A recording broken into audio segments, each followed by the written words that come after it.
I have a dream that one day my comment will get featured on the Pocketnow Daily recap, and I'm willing to bet you $10 Murphy Law is so bad you're not going to watch this particular video. It's Curdy, Hyman, not Curdy. Curdy. F-man. You mad? It's an acronym, dude. I have to say it. I love the Pocketnow Daily, and I have to say it. I really appreciate it. It's a lot of work. That's right, it's that time of the week. I am Jaime Rivera. This is Pocketnow, and this is the Pocketnow Daily recap for last week.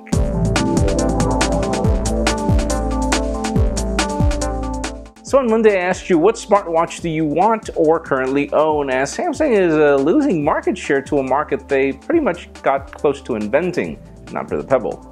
We have 1,122 comments, out of which Sashin says, I have a G-Watch Urbane, or I like the G-Watch Urbane or Moto 360. You don't get what you pay for with the Apple Watch, and this is coming from an Apple lover. You do get what you pay for when it comes to functionality, but the design is just off, man. I agree in part. Then Grandmaster Chubb says, I would choose the Pebble Time. It's certainly not the most suspect smartwatch. It has great battery life and carries out its intended function well. I do not like the Pebble Time at all. I prefer the Pebble Steel when it comes to design, but yeah, it gets the job done, which is what's important. Then Jillbreed says, tough to decide between the Apple Watch and the Moto 360, but if the Moto 360 would work on iOS, then definitely this one. Dude, the Moto 360 is my preferred smartwatch, even though I have an Apple Watch in the drawer for a particular reason. If they would bring this to iOS, it would be a smashing hit, seriously. Then on Wednesday, I asked you, what do you like least about the Apple Watch, as a recent survey conducted reveals that people don't really recommend it. We have 578 comments, out of which Com says, design and software are mediocre. The biggest problem is the price. Compared to other watches, and it's most ridiculous, and I have to agree with that. It's not the best design, it doesn't look bad, but it reminds me of an old Casio watch, and that's not necessarily a good thing for somebody with the ability to acquire a watch at that price range. And Manuel Romano says, some time ago I saw a comment that said, never buy a first generation of anything. Those are wise words, my friend, whoever you are, and I have to agree with that.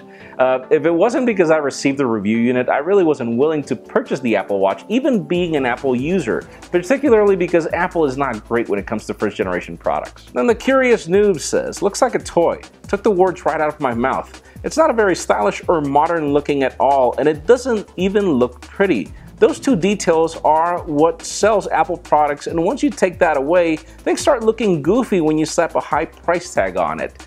And you said everything right there. I have to agree with that. Then on Thursday, I asked you, what do you like to see, or what would you like to see on the Apple Watch 2, as we get rumors of the features that are coming, including a FaceTime camera. We have 567 comments, out of which Harlem Hefner says, FaceTime on a watch is dumb as F, and I couldn't agree with you more. The memes are going to be really funny. And Shellyman says, nothing, I'm waiting for the new Moto 360 to be announced, and I am doing the same exact thing. And Kevin says, F Apple, I spent $1,200 on a stupid watch, and now they want to make a new one next year. Hell no. And dude, that just comes with the territory with technology. Expect that to happen. That's just the way it's going to be. And finally, on Friday, I asked you, if you had to choose, would you still pick the Galaxy S6 or look forward to the Galaxy S6 Edge Plus that's being rumored, as yeah, apparently it will be coming soon.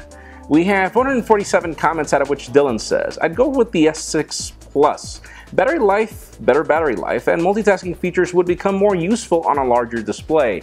And I do have to agree with that, so long as they make better use of it, and that would highly depend on the resolution of the display. If not, you get a larger display, but you get the same amount of content. Then another commenter says, well, if they make the battery removable with an excellent battery life, with a micro SD card slot, a bigger screen, and yes, I would like the S6 Edge Plus. Other than that, no.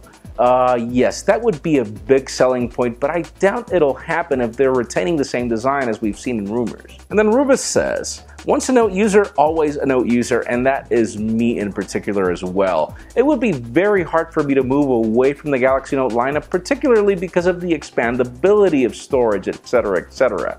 I'm just not a fan of devices with fixed storage just to make more money, but again, that's my opinion, and I see that's yours as well. So on Monday, I asked you, what smartwatch would you buy or currently own, as, what was the thing? No podían clavar otro día. That's it for the Pocketnow Daily recap. Thank you very much for watching. A couple tips That's it for the Pocketnow Daily Recap. Thank you very much for watching. A couple of tips if you want your comments to be featured. Number 1, keep them short. Number 2, stick to the point. Number 3, try to get some thumbs up. It helps us spot them a lot easier. You can also follow us on social media and subscribe to our YouTube channel as well. You can follow me on Twitter, Jaime_Rivera. Please give this video a thumbs up if you like what you saw. I am Jaime Rivera. Thank you very much for watching. We'll see you next week.